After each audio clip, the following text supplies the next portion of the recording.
एक बार की बात है, यमुना पार एक गांव था। वहां बाबूलाल नाम का एक गांव वाला रहता था। फिर एक दिन उसकी शादी सुनीता से होती है। बाबूलाल बहुत खुश था क्योंकि उसे दहेज में मोटरसाइकिल मिलती है। वाह वाह, मेरी तो लॉटरी लग गई। अरे नई नई मोटरसाइकिल मिल गई। मेरे खड़ूस बाप ने तो मुझे दिलवाई नहीं। अरे कम से कम मेरे ससुर ने तो मेरे दिल की आवाज सुन ली।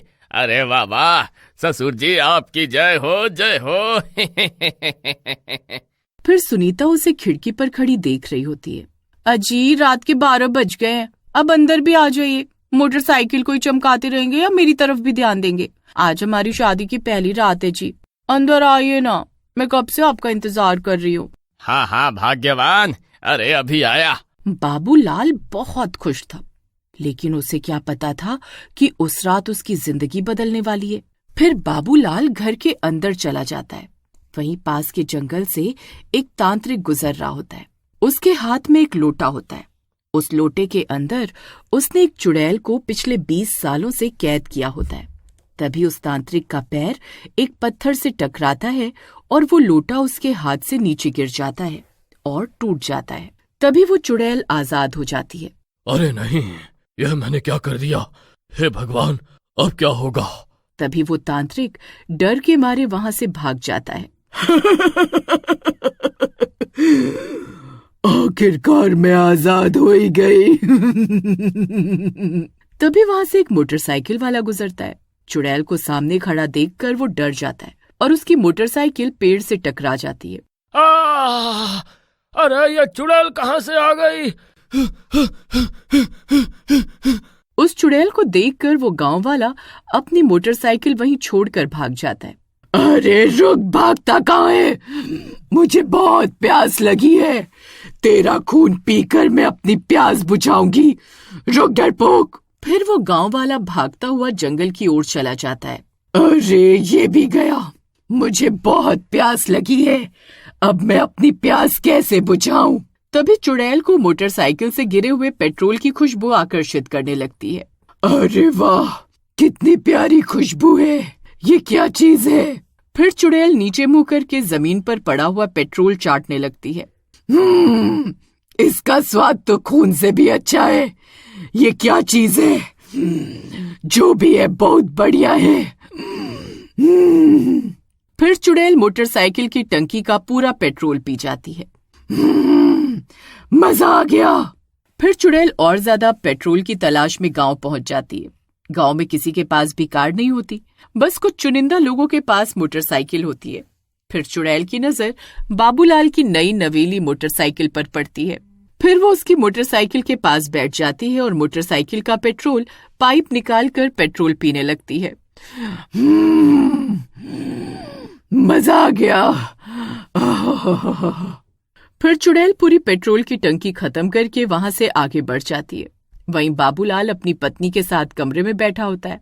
दहेज में मोटरसाइकिल मिलने की खुशी में वो फूला नहीं समा रहा होता। अरे सुनीता, आज मैं बहुत खुश हूँ।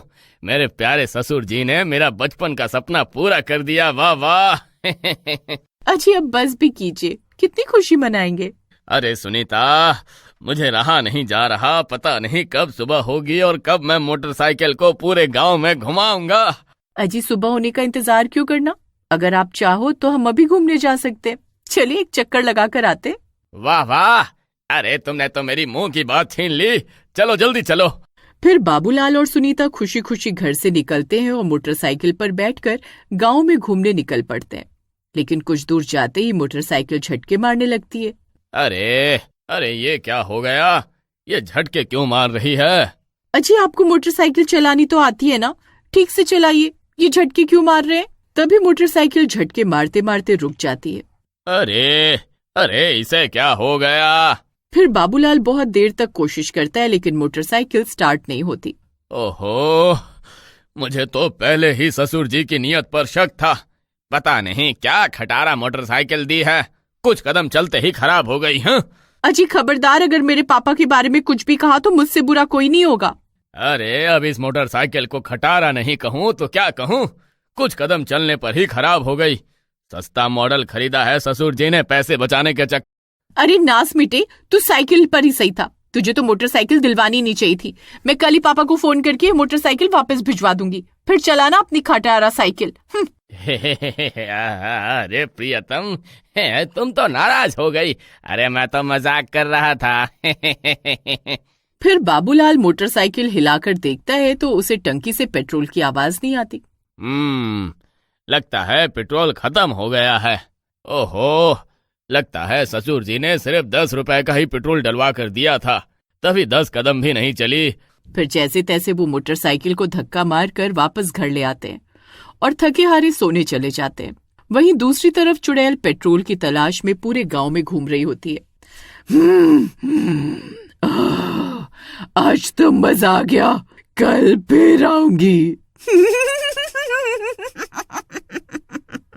फिर सुबह होने पर बाबूलाल मोटरसाइकिल को जैसे तैसे पेट्रोल पंप पर लेकर जाता है और पेट्रोल टैंक फुल करवाता है और अपने काम पर चला जाता है। फिर आधी रात होने पर चुड़ैल दोबारा गांव में आती और बाबूलाल की मोटरसाइकिल का पूरा पेट्रोल पी जाती। फिर अगले दिन सुबह होने पर बाबूलाल मोटरसाइकिल स्टार्ट करने की बहुत कोशिश करता है, लेकिन वो स्टार्ट नहीं होती। फिर वो मोटरसाइकिल को हिलाकर देखता है। अरे ये क्या, अभी कल ही तो टंकी फुल करवाई थी। अरे इतने जल्दी खाली कैसे हो गई? फिर वो दोबारा पेट्रोल पंप जाता है और पेट्रोल फुल करवाता है। फिर अगले दिन चुड़ैल फिर आती है और पूरा पेट्रोल पी जाती है। फिर रात होने पर सुनीता और बाबूलाल खिड़की से छुपकर मोटरसाइकिल पर नजर रखने लगते हैं। तभी थोड़ी देर में चुड़ैल वहां आती है और मोटरसाइकिल के पास आकर बैठ जाती है और पेट्रोल पीने लगती है। ये देखकर उनकी आंखें फटी की फटी रह जाती हैं। चुड़ैल, अरे ये चुड़ैल कहाँ से आ गई गांव में, और ये पेट्रोल क्यों पी रही है? अरे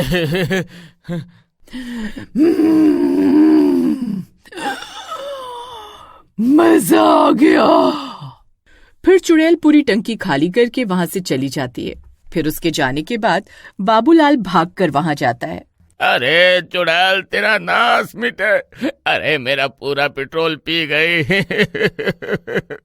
अरे इतनी मुश्किल से तो मेरे ससुर ने मुझे मोटरसाइकिल दिलवाई है, उस पर भी तेरी काली नजर पड़ गई। फिर पूरे गांव में चुड़ैल की खबर मिल जाती है। सब मोटरसाइकिल वाले चुड़ैल से परेशान हो जाते हैं। अरे भाई, एक तो पेट्रोल 95 रुपए लीटर हो गया है। सरकार इतना महंगा पेट्रोल बेचकर हम गरीबों का खून पी रही है, और ये चुड़ैल हमारा पेट्रोल पी रही है। अरे भाई, मैं तो कहता हूँ मोटरसाइकिल में पेट्रोल डलवाना बंद कर देते हैं। जब उसे पेट्रोल नहीं मिलेगा तो अपने आप गांव छोड़कर चली जाएगी। हाँ, तुम सही कहते हो भाई। आज के बाद कोई भी मोटरसाइकिल में पेट्रोल नहीं डलवाएगा।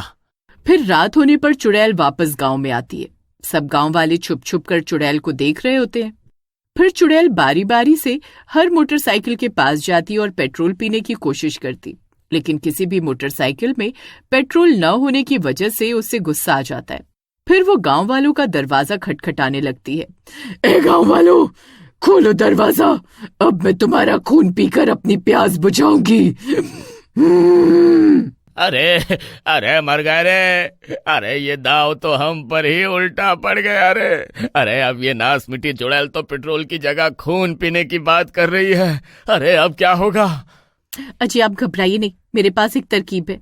फिर सुनीता खिड़की पर जाती है और चुड़ैल से माफी मांगती है। चुड़ैल जी, हमें माफ कर दो, आप आज वापस चली जाओ, कल आपको पेट्रोल मिल जाएगा। ठीक है, मैं जा रही हूँ, लेकिन मैं कल फिर आऊंगी। हे भगवान, अरे ये किस मुसीबत में फंस गए हम। आने दो इस चुड़ैल को कल दोबारा, इसे मजा मैं चखाऊंगी। फिर अगले दिन सुनीता मोटरसाइकिल की टंकी में गंगा जल भर देती है और वो दोनों चुड़ैल के आने का इंतजार करने लगते हैं। फिर आधी रात होते ही चुड़ैल दोबारा पेट्रोल पीने आ जाती है। अच्छा हुआ तू आ गई चुड़ैल, अब तुझे मजा आ जाएगा। फिर चुड़ैल पेट्रोल समझकर गंगा जल पी जाती है। गंगा जल पीते ही उसकी हालत खराब हो जाती है और वो तड़पने लगती है। अरे कमबख्त, तो ये क्या पिला दिया मुझे? ये पेट्रोल नहीं, गंगा जल था। गंगा जल? अरे नहीं। चलो, अब तुम्हारी मुक्ति का समय आ गया है। फिर चुड़ैल जलकर राख हो जाती है और उसे मुक्ति मिल जाती है।